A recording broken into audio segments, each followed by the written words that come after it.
Kilimo ni nguzo ya uchumi wetu. Twamshukuru Rais wetu Uhuru kwa kuimarisha sekta ya kilimo. Wakenya tuepuke janga la njaa. Kilimo ni nguzo ya uchumi wetu. Mradi wa uhifadhi wa maji kwa matumizi ya nyumbani umesaidia kujenga mabenesi 10,430 kote nchini. Wiki iliyopita tulitangamana na wakulima katika kaunti ya Baringo, Laikipia, Nyeri na Isiolo. Wakulima wengi wenye mashamba madogo madogo katika kaunti nyingine pia wanaendelea kunufaika na mradi huu. Romba baba iromba mwadhani idalimo inabyande munjo toromba iromba mwadhani romba baba iromba mwadhani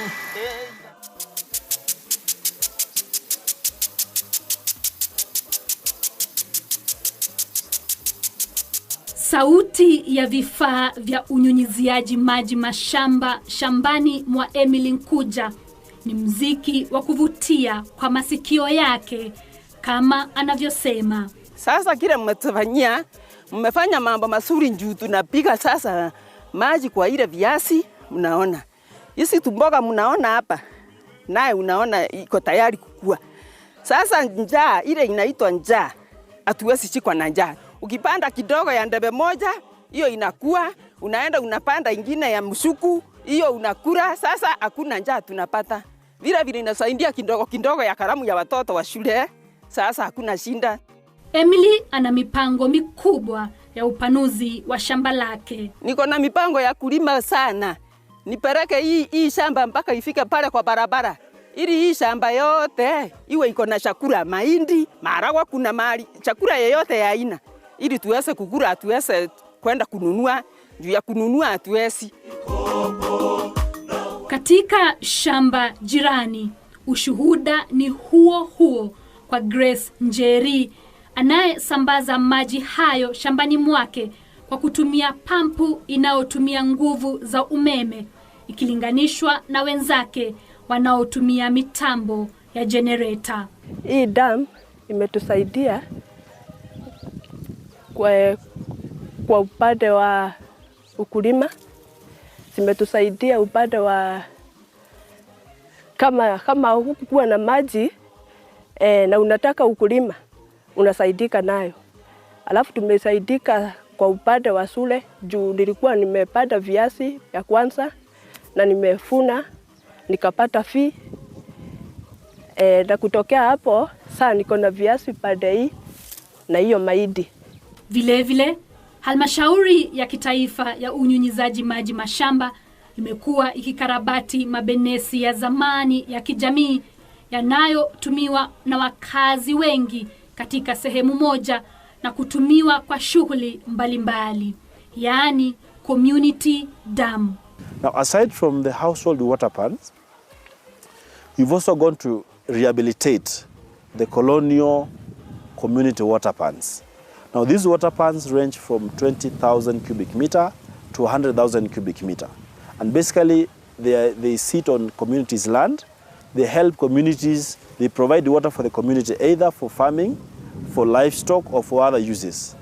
And to date, we've rehabilitated over 60 such water pans, again spread in different counties. So this program will continue to be able to reach as many farmers as possible. Mradi mmoja kama huo wa kijamii ni ule ulio katika eneo la Ontulili huko Timau. Like the one we are in, which is called John Thea, was a colonial one. And we came in last year when we started rehabilitation. And it was supposed to take 3 months for rehabilitation. And now we hand it over to the farmers. So the farmers has to come, they have to have the chairman, the secretary, that is the management committee, which is supposed to oversee the production of the dam. And what we are supposed to do as the community, every farmer is supposed to have his own pump, or they can come together, 2 or 3, get a pump, and they will be pumping water from the pan to their individual plots. And now, through their own management committee, is when they have the power to control the use of the water. Mradi huu umewanufaisha sana wakazi wa Ontolili na matumaini yao ni kwamba kamwe benesi hili halitakauka. Nimekuwa nikilima viazi, ngano, mahindi na pia peas. Na kwa huu mradi wa hii dam naona utatusaidia sana saa kama wakulima juu kama mimi already prepare shamba and I'm ready to plant na nitatumia hii maji. Pia naona itatuongezea tutakuwa na vijana wetu watapata employment, tutaweza kulima na hii maji, tutaweza kupea mifugo yetu maji, na pia tunaweza anzia miradi ya kama kuweka samaki kwa hii dam na pia tu benefit nayo. Tukiachana na mabenesi ya kijamii kwenye kaunti ya Laikipia, tunaelekea eneo bunge la Tharaka katika maeneo ya Tonyai na Kitheno. Ili watu wapate kwa wingi Hapa tunakutana na mkulima chipukizi mbunifu ambaye ukosefu wa umeme haujamzuia kutimiza ndoto yake ya ukulima kupitia unyunyizaji maji shambani. Akiwa na benesi lililojaa maji pomoni, pampu inayotumia miale ya jua yaani sola imefanikisha shughuli zake za ukulima. For me, I didn't have electricity. I had to purchase a solar panel for farming, and which could operate with a water pump, of which this is the water pump.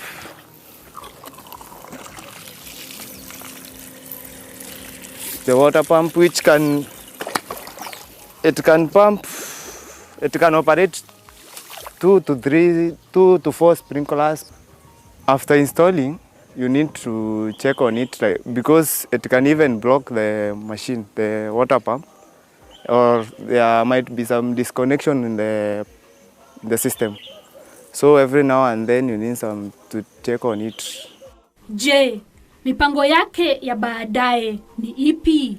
First of all, after planting them well, I would like to venture into the market and be able to sell my goods on my own first, and after some period of time, I can extend my land. Brian Mutuma ni mkulima mwingine barubaru ambaye benesi lake la maji limepiga jeki mfumo wa zamani wa unyunyizaji maji mashamba ambao wakulima wamekuwa wakitumia katika eneo hili kwa miaka mingi. Initially we had the irrigation based on the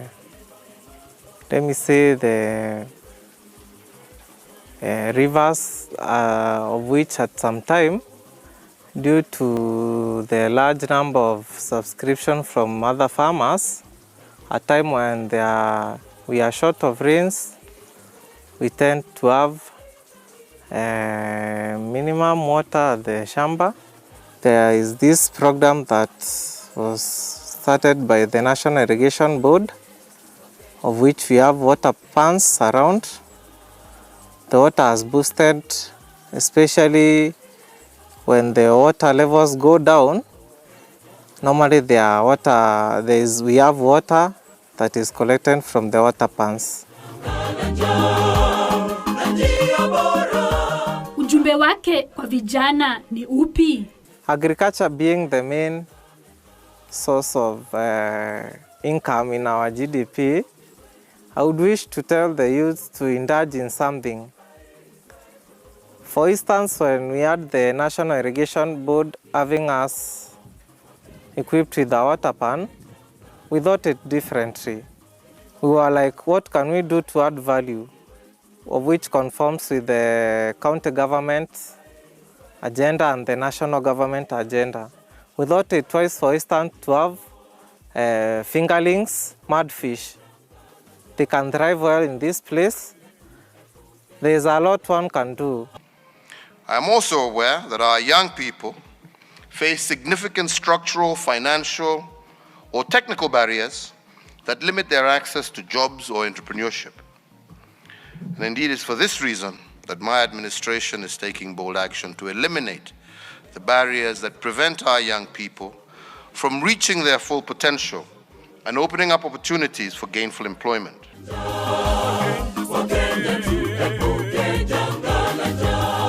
Kilimo cha mazao ya kuuzwa, yaani cash crop, kinaendelea kuimarika katika eneo la Ketheno. Miongoni mwa mazao ya kuuzwa yanayokuzwa hapa ni hibiscus kwa ajili ya soko la humu nchini na la kigeni. This plant is called Karikadi, but the other name is hibiscus. It's just a basic hibiscus plant, although it is red. This one, we plant it organically. I don't use any chemicals. I don't use any fertilizers. We just plant this so that it can be organic. And we export them to Italy or Japan and Canada. And also we export them to this place, Scotland. We also plant export them there. There's a hibiscus jam, there's a hibiscus juice, which we take. I chose to plant this one because here we don't have a lot of cash crop. And I find this one to be a nice cash crop because we sell 1 kilo at 25 shillings per kilo. And maybe you can harvest 100 kilos a day or 200 kilos. That's about 2,500. And I think that makes my life a little bit easier. Mmea huu wa kujipatia fedha umepigwa jeki na ujenzi wa benesi katika shamba lake. It is in a area which is a little bit dry. We don't get enough water. It is only this time when the rains came and we earned a lot of rain, water. But before that, we didn't have. Sometimes we plant our crops and they dry up. And that's why I made an effort to dig a borehole just next to this one. But then the irrigation board came with this idea of giving us water pans. As soon as they started digging here, the water started coming up. The water table is very near here, it's not very far. The water started coming up. Katika eneo la Siakago, kaunti ya Embu, mkulima mmoja aliamua kuendelea na kilimo cha mogoka ambacho anasema kimeimarisha pato la familia kwa sababu ya mradi wa uhifadhi maji kwa matumizi ya nyumbani. Hiyo ni ripoti tulipata kutoka kwa administration. Tukaambiwa iko watu wamekuja kusaidia watu. Na anatoka huko kwa kwa ofisi ya President Pandile. Sasa tukashukuru, tukasema ni sawa. Sasa ndio hiyo watu wakaja na form. Sasa tukajaza. Tukaenda tukajaziwa na chief. Alafu tukarudisha tu, alafu tinga sikakuja tukachimbiwa. Ile kazi inafanya sana ni kazi ya kulima miraa. Na ndiona nilipatika sana kwa hii mradi ilikuja ya kuchimba mandamu hizi. Sasa naona naweza nufaika sana sababu wakati kiangazi kinaingia naona kama nitapata mapato makubwa. Sababu ya kuuza miraa ni mapato ya miraa ni mingi. Sababu hata nikichuna miraa siku moja naweza nunua gunia hata 5 ya mahindi. Sasa unaona sasa nikiwa na miraa niko na kila kitu. Hata mahindi, hata maharagwe, kila kitu.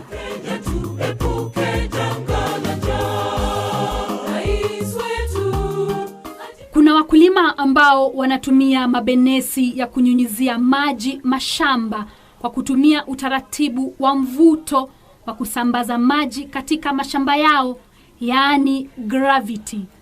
Mfumo huu hauhitaji matumizi ya mtambo wa jenereta au pampu ya maji. Hii maji imetusaidia sana kwa sababu mimi ni mfanyabiashara. Sasa hizi manyanya ninauza, nitakuwa nikihesabia watu huko kwa soko na kuwauzia na makreti. Imebadilisha kabisa kwa sababu maji tulikuwa kutoka hapa tulikuwa tukienda mpaka wakati uko Machako kutafuta maji. Lakini kama hii demu yangu watu karibu 20 hapa watasaidika na hii maji.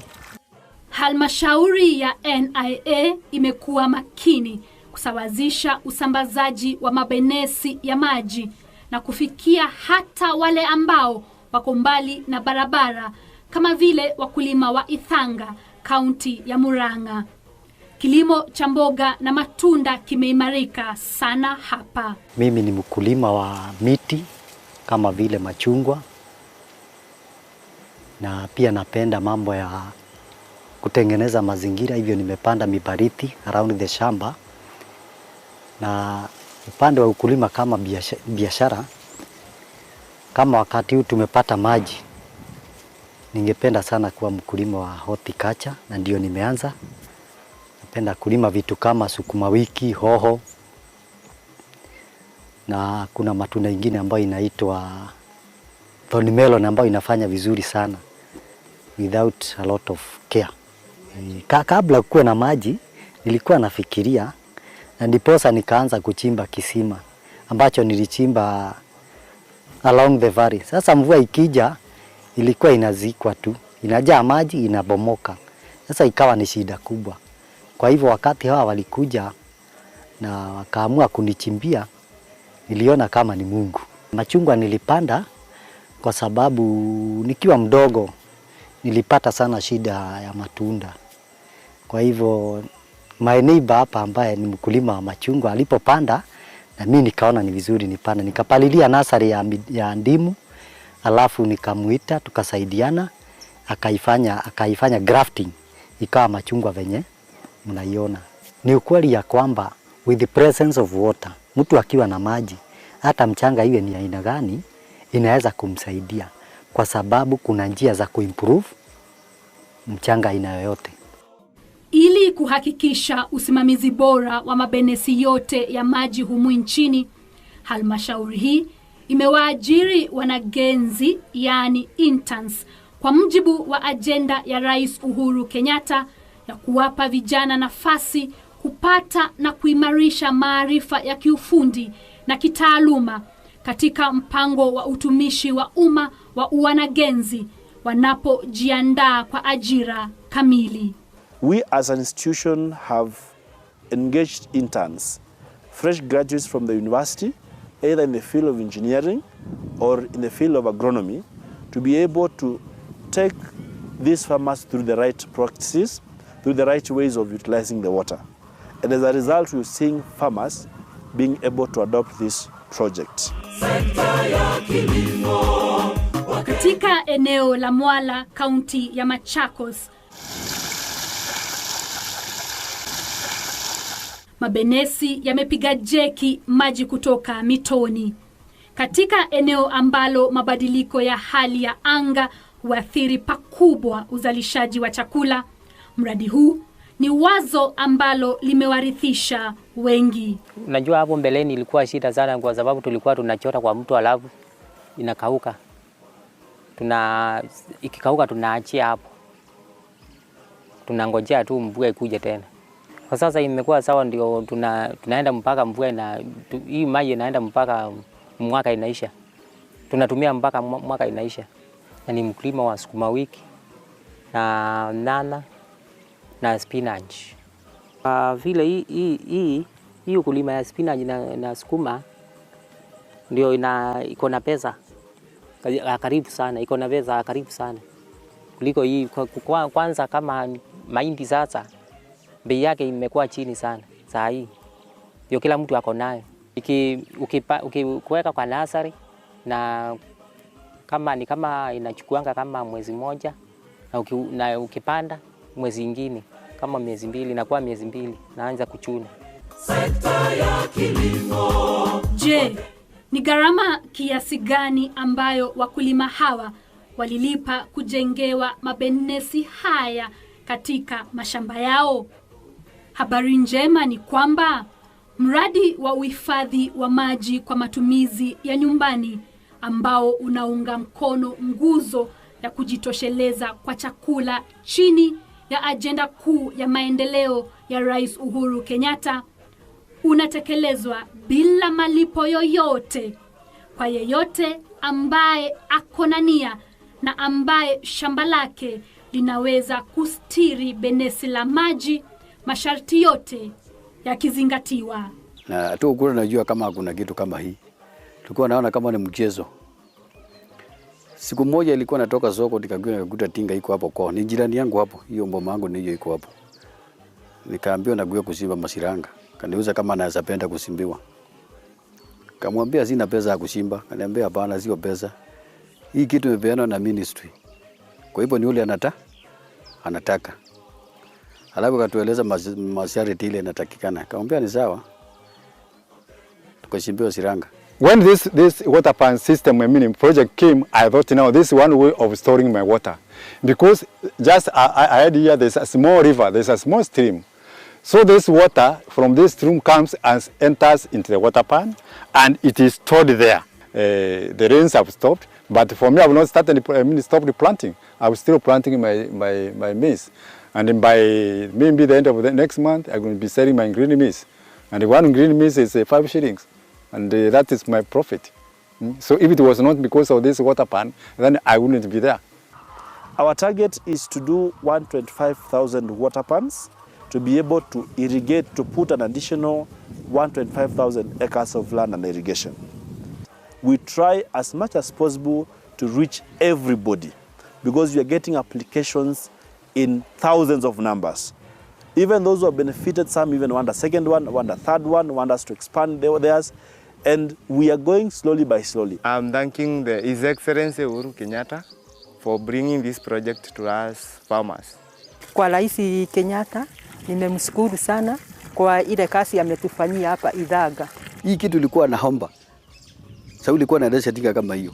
Kama naweza ipata ikuye kwangu isimbe kasimo kadogo na imekuja ndio hii.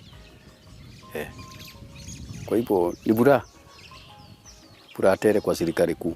Ujumbe wangu kwa serikali kuu ni kwamba tuna shukrani kubwa sana kwa kutukumbuka. Hasa mwananchi wa kawaida huku akona shida kubwa sana, na akiwa amekumbukwa na serikali kuu tuko na raha sana, na tunaona wanakumbuka wananchi wa kawaida. Sasa tunashukuru kabisa, hakuna lingine tuko naye.